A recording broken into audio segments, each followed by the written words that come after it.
Bonjour mes chers amis.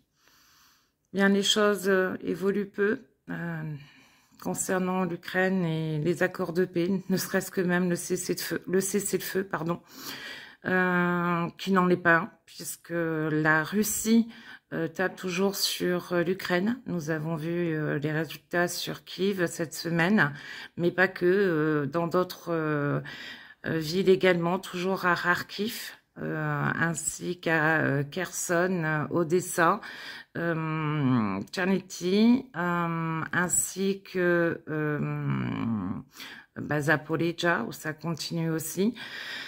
Moi, je voudrais également mettre en avant le fait que l'Ukraine a une petite victoire cette semaine, puisqu'il reconquiert peu à peu aussi du territoire autour de Pokrovsk.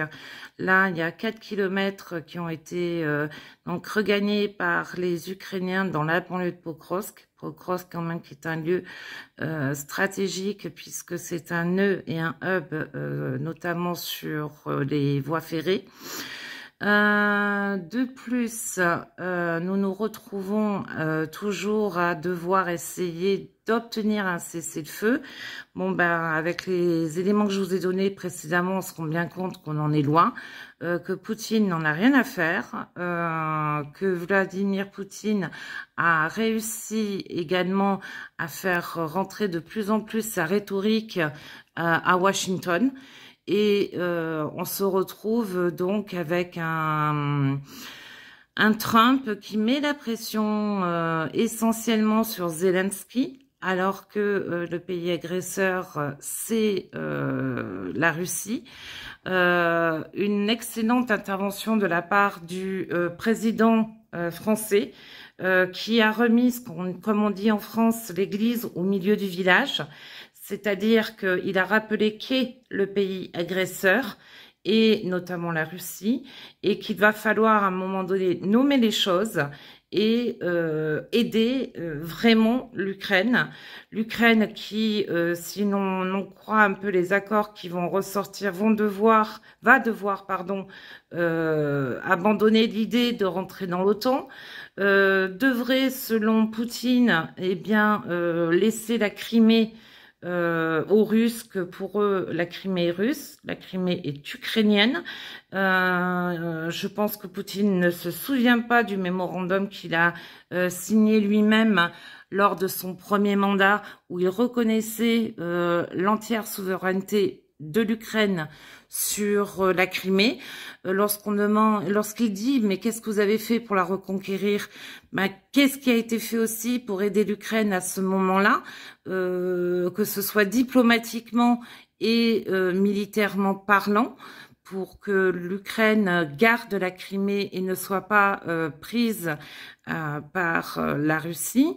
Il faut pas oublier que l'Ukraine est en guerre depuis 2014. Ça aussi, je pense que Trump a un peu tendance à l'oublier. Des évidences qui ne semblent pas être dans la mémoire de ce cher Trump, qui s'est vraiment fait envoûter par Moscou et sa rhétorique. Quand on écoute Trump, on a l'impression d'écouter Poutine et sa rhétorique. Moi, ça m'inquiète, parce que ça montre bien que les États-Unis aujourd'hui sont inondés par la propagande russe, et que la propagande russe fait œuvre de sape aux États-Unis. Cette propagande qui essaye également d'essaimer encore et encore en Europe, et voilà, il faut vraiment garder raison pour ne pas se faire envahir par cette propagande, lire et relire ce que l'on voit, ce que l'on entend, trouver d'autres informations. Autre chose qui, moi, m'inquiète, c'est après le cessez-le-feu, discuter aussi des accords, notamment sur Zaporijjia, où les Américains veulent récupérer la centrale pour pouvoir être un endroit neutre et ainsi fournir de l'électricité à l'Ukraine et à la Russie. Alors ça, c'est un peu fort quand même, parce que l'Ukraine va devoir payer les États-Unis pour récupérer sa propre électricité. Et il en est de même pour d'autres choses comme les métaux rares, où là aussi, l'accord est difficilement signable, même si Trump dit on arrive à un accord. Et il dit aussi que si on n'arrive pas à avoir des accords, c'est aussi à cause de Zelensky. Il en oublie que celui qui est agresseur, c'est donc la Russie, comme l'a dit et l'a rappelé le président de la République française. Mais au-delà de ça, il met un chantage en disant, écoutez, si vous n'arrivez pas à vous arranger, alors que nous, on essaie de faire en sorte que vous fassiez la paix, on va se retirer. On va se retirer. Ce qui montre bien le cas que fait Trump et les États-Unis de ce qui se passe réellement en Europe. Il nous avait dit déjà qu'il fallait qu'on se débrouille.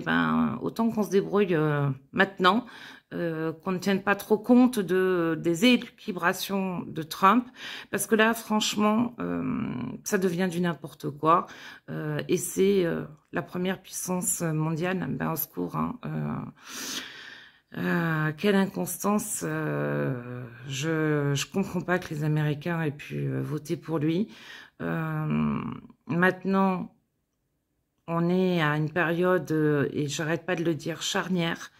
J'espère sincèrement qu'on va trouver une paix juste et non pas à la sauce Trump et à la sauce Poutine pour l'Ukraine, et une paix durable et robuste avec de véritables garanties de sécurité et de souveraineté pour l'Ukraine, que ce soit une souveraineté politique, une souveraineté de géostratégie, une souveraineté de ses choix d'alliance et une souveraineté militaire.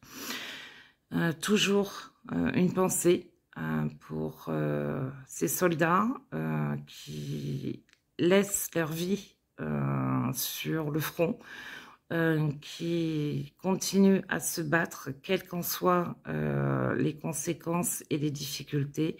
Slava Ukraini, Heroyam Slava.